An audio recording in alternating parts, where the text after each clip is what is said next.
Hello everyone. आज हम एक ऐसी कहानी की बात करेंगे जिसे सुनकर आपके भी होश उड़ जाएंगे। आज हम कुंदन बाग हाउस की बात करेंगे, जो कि हैदराबाद की मोस्ट हॉन्टेड प्लेसेस में से एक है। पर आज तक पूरी तरह से इस जगह की मिस्ट्री सॉल्व नहीं हो पाई है कि क्यों यहाँ पर ये सुपरनेचुरल एक्टिविटीज़ होती है। इस कहानी के ऊपर विश्वास करना या ना करना ये आपके ऊपर है, लेकिन जब मैंने वहाँ के लोकल से बात करी तो उन्होंने मुझे पूरी कहानी बताई, जो कि आज मैं आपके साथ शेयर करूँगा।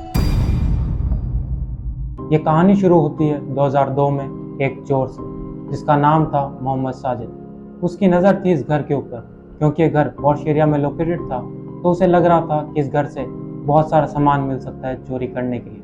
इसीलिए वो घर के बैक गेट से इस घर में घुस जाता है और पूरे ग्राउंड फ्लोर को चेक करता है, लेकिन उसे कुछ भी नहीं मिलता। जिसके बाद में सीढ़ियों से वो फर्स्ट फ्लोर की तरफ जाता है और सामान ढूंढते हुए वो बेडरूम की तरफ जाता है। लेकिन बेडरूम में एंटर होते उसे एक अजीब सी स्मेल आती है, और जैसे ही वो ध्यान से देखता है तो बेड पर 3 डेड बॉडीज पड़ी होती है। इसे देखते ही वो बहुत ज़्यादा डर जाता है और तुरंत ही घर से बाहर भागता है।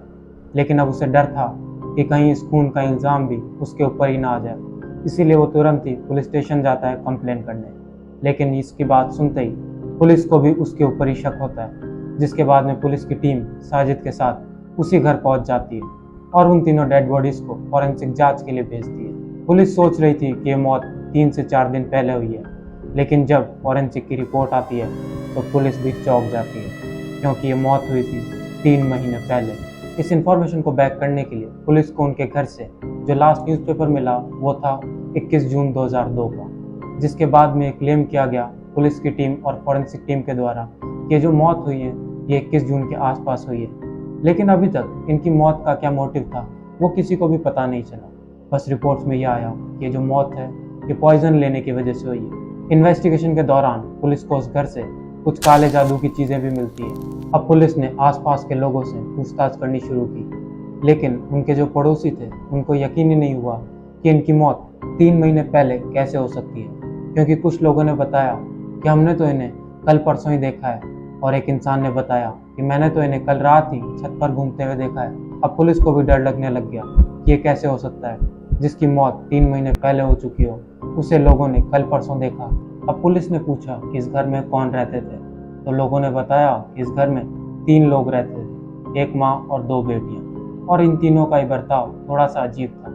लोगों ने बताया कि इस घर के जो असली मालिक थे विश्वनाथ सिंह, उनकी मौत के बाद से ही यहाँ पर कुछ तो अजीब हो रहा है। विश्वनाथ सिंह जी की डेथ के बाद में जब ये घर उनके बेटे को मिला तो वो इसे किराए पर देकर विदेश चला गया। लेकिन लोगों ने बताया कि विश्वनाथ सिंह जी की मौत के बाद से यहाँ पर जो भी रहने आया उसके साथ कुछ तो अजीब हुआ। या तो वो खुद ही इस घर को छोड़कर चला गया, या फिर उसके साथ कुछ ऐसी घटनाएं घटी कि उसे मजबूरी में इस घर को छोड़ना पड़ा।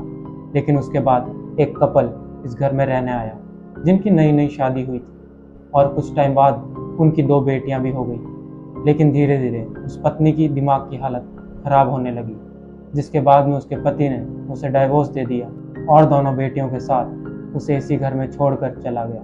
पर डाइवोर्स के बाद उस औरत की हालत और भी ज़्यादा खराब हो गई। कभी वो रात में अकेली इस घर के चक्कर काटती हुई दिखती, तो कभी हाथ में कैंडल लिए हुए घूमती।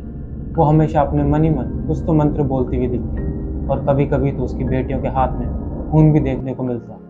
वो लोग सबसे अलग ही रहते थे, एकदम चुपचाप। इन सबकी स्टेटमेंट सुनने के बाद पुलिस ने एक रिपोर्ट तैयार की, ये बताते हुए कि इस घर में रहने वाले लोगों की मेंटल कंडीशन सही नहीं थी, इसी वजह से उन्होंने जहर पीकर सुसाइड कर लिया।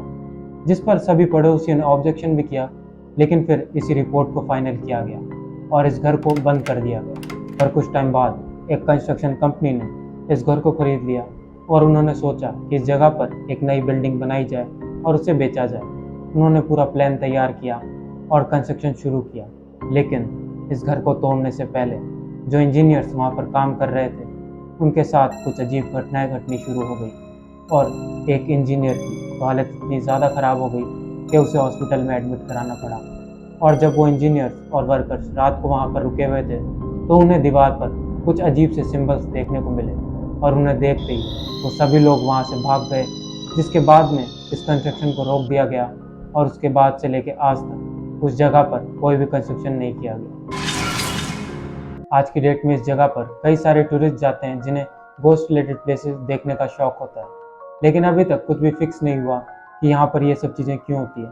बस लोगों की कुछ अजम्पशन है कि ये सब कुछ विश्वनाथ जी की डेथ की वजह से होता है, और कुछ लोगों का कहना है कि ये सब कुछ उस लेडी के काला जादू की वजह से होता है।